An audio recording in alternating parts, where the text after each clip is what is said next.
Olá, é muito bom estar de volta para trazer para você mais um podcast da revista Educação Ambiental em Ação.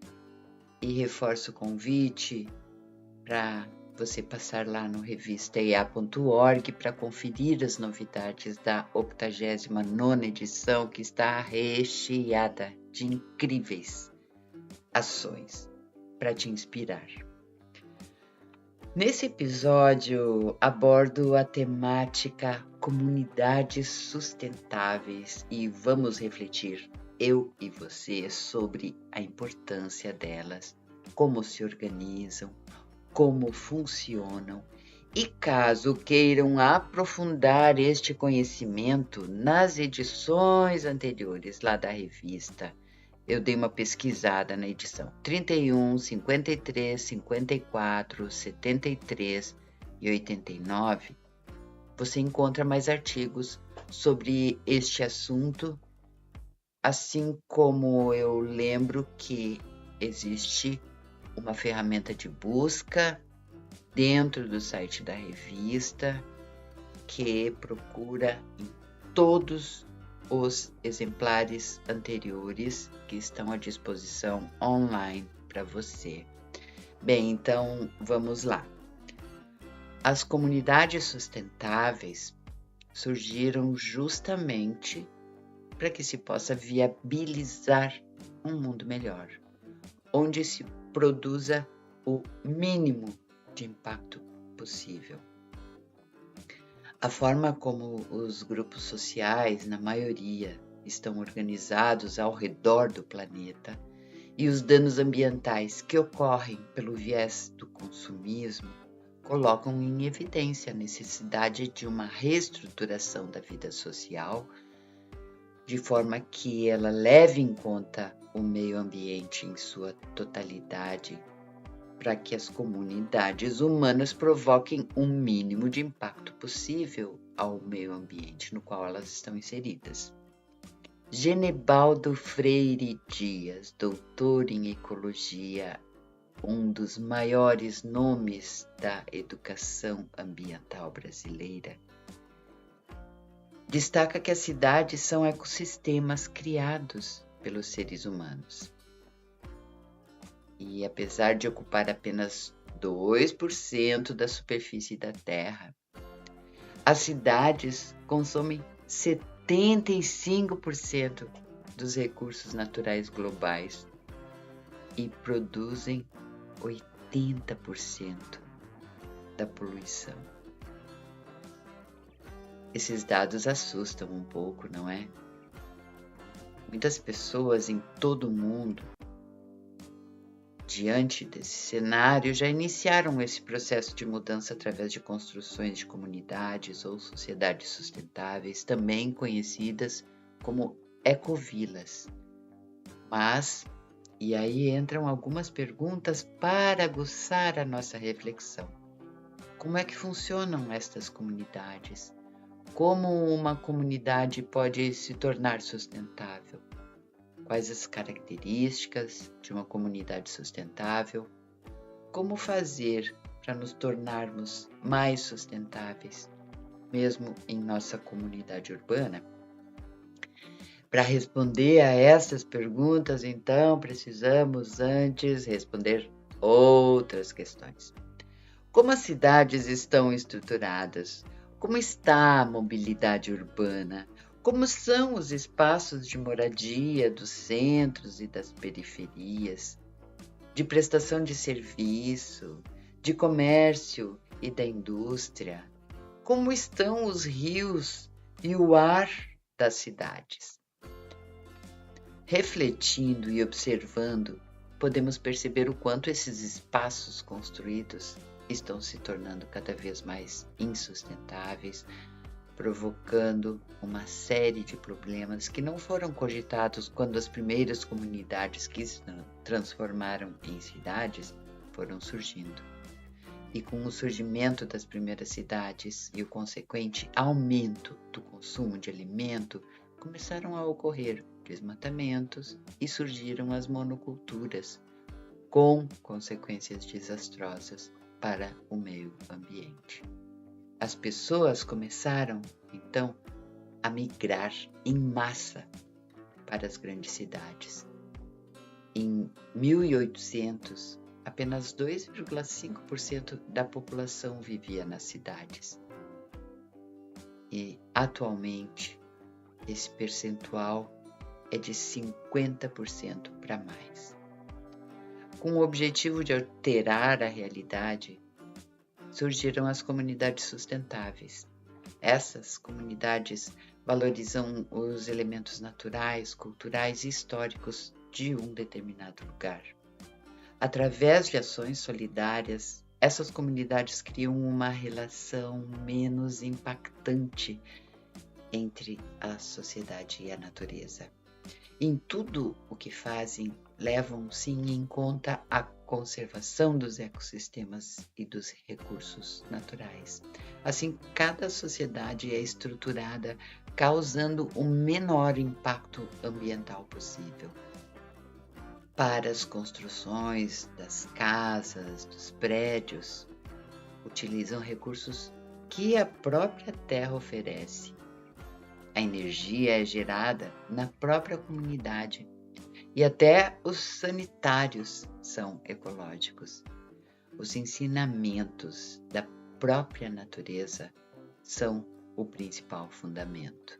Pesquisadores como Fritjof Capra indicam que, para construir comunidades sustentáveis, deve-se aprender lições valiosas a partir do estudo dos ecossistemas, os quais por si só são comunidades sustentáveis de plantas, animais e micro-organismos.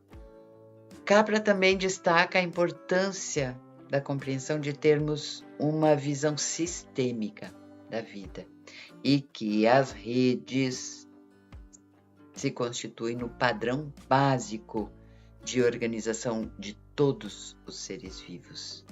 Onde quer que haja vida, existem redes.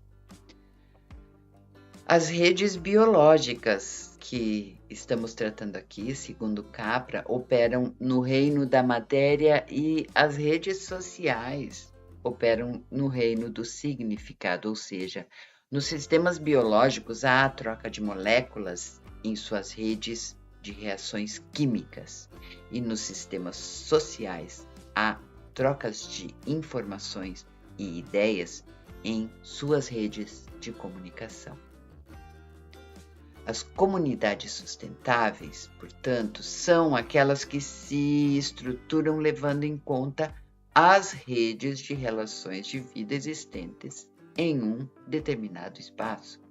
Exemplo disso, como já foi dito, são as ecovilas, espalhadas pelo mundo inteiro.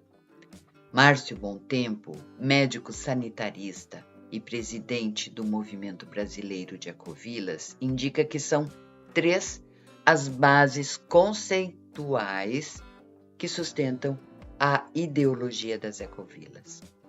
Primeiro, a vida em harmonia com a natureza e suas leis. Segundo, a convivência fraterna e solidária. E terceiro, um estado de consciência elevada. Segundo Bontempo, a filosofia que alimenta o ideário das ecovilas mostra que um pequeno grupo humano habitando um espaço geográfico de modo ordenado e planejado, consciente e respeitoso, é a forma de se viver menos impactante possível e realmente sustentável. Mas e na nossa comunidade, nos espaços urbanos, como podemos aplicar os princípios dessas comunidades sustentáveis para que possamos promover mudanças rumo à sustentabilidade ambiental? Bem, não existe uma receita a ser seguida para a aplicação desses princípios nos ambientes urbanos, mas é possível aplicar algumas ideias que poderão promover mudanças. E a primeira, engajar-se em projetos socioambientais da cidade. Segunda, formar um grupo que tenha interesse em realizar ações que promovam mudanças no bairro, na escola, no parque, nas praças ou outros locais. Em grupos são debatidos problemas ambientais que a comunidade vivencia e, a partir daí, planejar em conjunto e promover ações diversas e coletivas para minimizar estes problemas.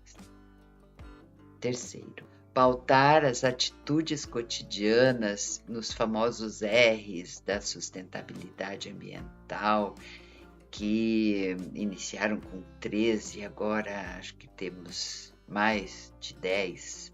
Reduzir, reciclar, restaurar, reaproveitar, repensar, refletir, repassar, responsabilizar-se. O quarto, conhecer importantes documentos como a Carta da Terra, a Agenda 21, o Tratado de Educação Ambiental para as Sociedades Sustentáveis, que são fantásticos e criados por importantes coletivos que fomentaram a discussão entre eles e deixaram como legado para todo aquele que quer promover mudança. Estudar esses documentos e divulgar esses documentos. O quinto, conhecer a Secretaria de Meio Ambiente da sua cidade, assim como projetos e entidades ambientalistas da sua região, participar das atividades propostas dentro do possível e divulgá-las. E, por último, consumir de forma consciente e sustentável, adquirindo somente o necessário. Prestar atenção para não cair nas armadilhas das propagandas. Usar racionalmente a água, a energia. Preferir produtos ecológicos sempre que possível e, claro, ter uma alimentação mais saudável. Ao incluirmos estes princípios da sustentabilidade no nosso dia a dia, no lugar onde vivemos e, se possível, também no local onde trabalhamos, além do meio ambiente ser beneficiado com estas atitudes, a nossa própria vida terá mais emoção e mais significado. E para concluir esta reflexão, lanço uma pergunta provocadora. Eu, você, somos parasitas do planeta ou somos cidadãos planetários?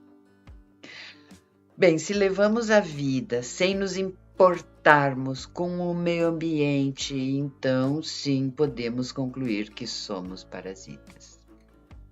Porém, se estamos envolvidos e preocupados em fazer mudanças, se respeitamos as pessoas, os animais, as plantas, enfim, o meio ambiente, e se buscamos estar cada vez mais integrados a tudo o que faz bem ao equilíbrio do planeta, então podemos dizer que estamos exercendo a cidadania planetária.